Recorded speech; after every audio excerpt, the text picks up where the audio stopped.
एकच वाटी पाहिजे, एकच वाटी म्हणताय? सकाळच्या 4 चपात्या, श्रीखंड, भात एवढं घेऊन गेला की त्यापेक्षा काम काय करा माहितीये का, हिथं जेवायला. मला बी तसंच वाटत होतं, हिथं द्यावं जेवायला, म्हणजे भांडी तुझ्याला ताट कमी झाला.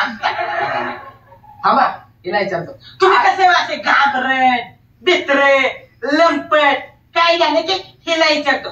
तुमचं स्वतःला काय आहे का नाही? पुरुषाला कसे रुबाबात राहायचं असतं. मी कवाच हिला विचारत नाही, कारण मी तिला विचारतो. ही तुमची बायको आहे ना, मी कसा विचारेन तिला? रात्री जेवण पचलं नाही वाटतं? नाही म्हणजे फालतू जगच्या उलट्या करता ना, म्हणून म्हटलं. थांबा, अगं ऐकलंस का? अगं रोहित भाऊ झाला त्यासने एक वाटी कालवण घेऊन या. बाई भाऊजी बस तेवढं कालवण, नाहीतर अजून एक वाटी आणून देते. ती वाटी तसं आणली, अजून एक वाटी कशाला? आका कालवणाचं टोपच घाल की ह्याच्या माड्यावर. आई एका वाटीला फरक पडत असतोय? नाहीच पडत. तुझ्या कुठं बापाच्या घरचं जातोय? हे ज्या बापाच्या घरचं जातोय. तू घबरा फुकट्या. हो आजी, असलं बोललेलं आपण ऐकून घेणार नाही. हा आणि इकडे वाटी.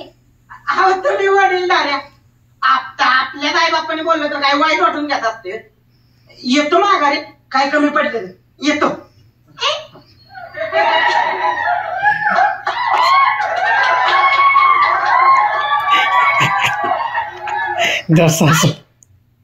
बाहेरच्यांसमोर काहीही बोलण्याचं मी खपून घ्यायचे नाही. एकतर तुम्ही या घरात राहतात, नाहीतर मी नाही. अजून न जाऊ दे फैसला.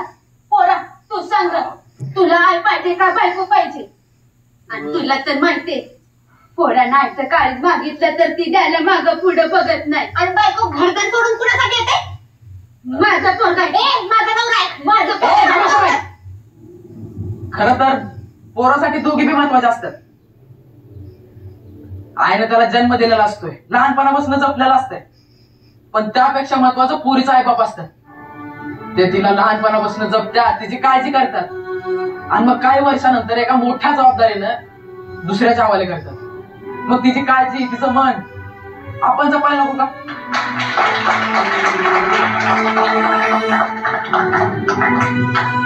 आणि असं सासू म्हणायचं सोडलं आणि आय म्हटलं म्हणून काय लगेच ते आय होत नसते. त्या सासूला आय म्हणायच्या आधी एकदा विचारा की बया तू खरंच तुझं सासू पण सोडलंयस का? आणि त्या सासूनं पण सुनाला एकदा जाऊन विचारा की तू माहेर सुरू शकतेस का? तरच नाती जपली जातात, नाहीतर समधी नाती नुसती नावापुरती राहतात.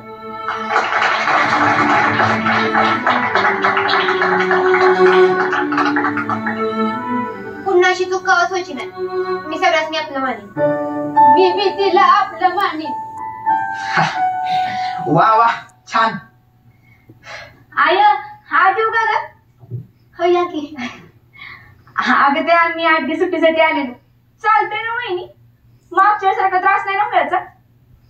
अहो 8 दिवस कशाला? कायमचं राहिलं तर काय त्रास नाही. आपली माणसं आहेत म्हणल्यावर चालतंय की.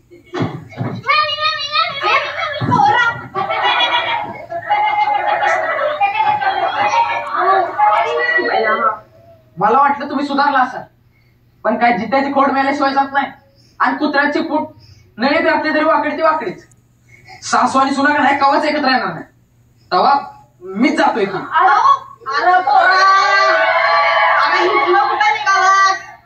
आपली छबी आल्या, जरा तिला भेटतो. आय ग नमस्कार करते. अगं जोडीनं करायचं असतं. या की.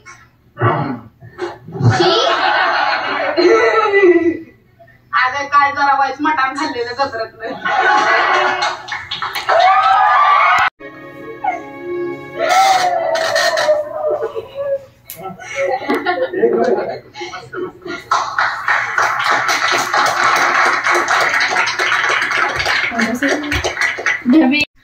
होत तर काय सगळीकडे अंधार, फक्त आपल्या अंगावर पडलेली ती लाईट, आपल्यालाच ऐकवण्याचा आवाज. कसं भारी होतं ना ते. खास नाटकासाठी असलं असतं पहिल्यांदाच बघितलं सर. दुसऱ्याचं नाटक बघण्यापेक्षा आपलं नाटक करायला लय भारी वाटलं. नाटक सुरू व्हायच्या आधी लय भिलेलो, पण आता एकदम मोकळं वाटतंय बघा. सर तुम्हाला मॅडम असणे आवडलं ना? मला खूप आवडलं नाटक. सगळ्यांनी एकदम मनापासून केले नाटक. सगळे कसे एकजीव झाला होता. आणि सागर, तूही छान केलंस की रे. हा, असेच एकत्र राहिला तर खूप नाव कमवाल. मला तर आवडलंय नाटक, पण तुमच्या दिग्दर्शकाला आवडलंय का नाटक हे विचारूया. हो सर, खरंच खूप सुंदर झाला प्रयोग. आणि सर, तुम्ही म्हणालात ते पटलं मला. ह्यांना आनंद मिळाला पाहिजे, ही नाटक जगली पाहिजे, आणि तुम्ही तेच केलं. आता निकाल काही लागो, आपल्याला जे हवं होतं ते आपण मिळवलंय. मंगल मूर्ती